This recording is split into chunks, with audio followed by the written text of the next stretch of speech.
After every visit to Galaxy's Edge, my brother-in-law David always calls us. And he has not stopped talking about the breakfast Ronto Wrap. Every single time. So, I thought, okay, fine. I'll make it myself if it's so good. Every smile, spark of light, a tale we'll always share. Magic in the air tonight, it's everywhere.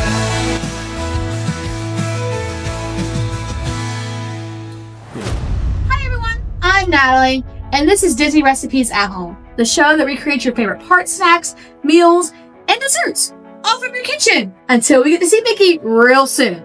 Today we are headed to a galaxy far, far away with Star Wars, Galaxy's Edge, and making the breakfast Ronto Wrap from Ronto Rooster.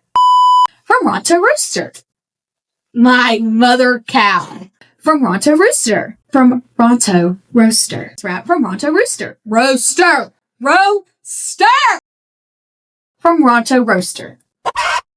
It's a warm pita packed with a scrambled patty, a smoked sausage link, cheddar cheese, and a creamy peppercorn sauce that honestly makes the whole thing. At the park, this runs about $14. But to avoid Olga and her cut, we're making this for about $4. So, let's get cooking!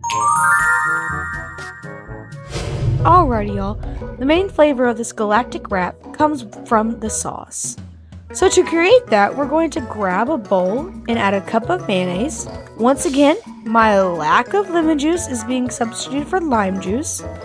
We'll add a tablespoon of that, along with a tablespoon of apple cider vinegar. And we don't have ground sumac, but apparently lemon pepper seasoning works well in its place. We'll add just a teaspoon of that. Finally, we'll add a half a teaspoon of salt, quarter teaspoon of ground coriander, and an eighth teaspoon of ground peppercorn. Then we'll mix it up until it's well incorporated.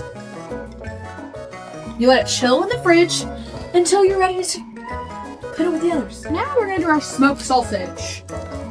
We're actually using beef smoked sausage because that's just what we have today. Cut it to length and place it in a skillet to cook until the outside has a nice char. Next, we'll break out our griddle and scramble 2 eggs. We'll pour the eggs into the hot griddle along with the pita bread to get it warmed up. We're going to mold the eggs into a patty. Kind of like an omelet, except not really.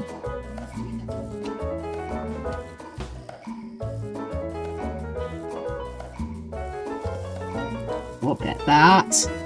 Look at my flipping skills. Once the patty is solidified, we'll layer the egg into the pitas and sprinkle some shredded cheese. Then we'll add our sausage and drizzle the peppercorn sauce on the layers. And with that, we're done! The force is surely with this meal. Not too shabby. Actually pretty good. Very unique. But not a bad unique. Very nice tang flavor. So as far as going to Disney solely for food, we can do that from home. If you want to bring the Galaxy's Edge kitchen to your home without the galactic price tag, subscribe so you don't miss the next one. What Disney food do you want to see next? If you want to see us create the appetizer skillet from Ohana's, that video is right here.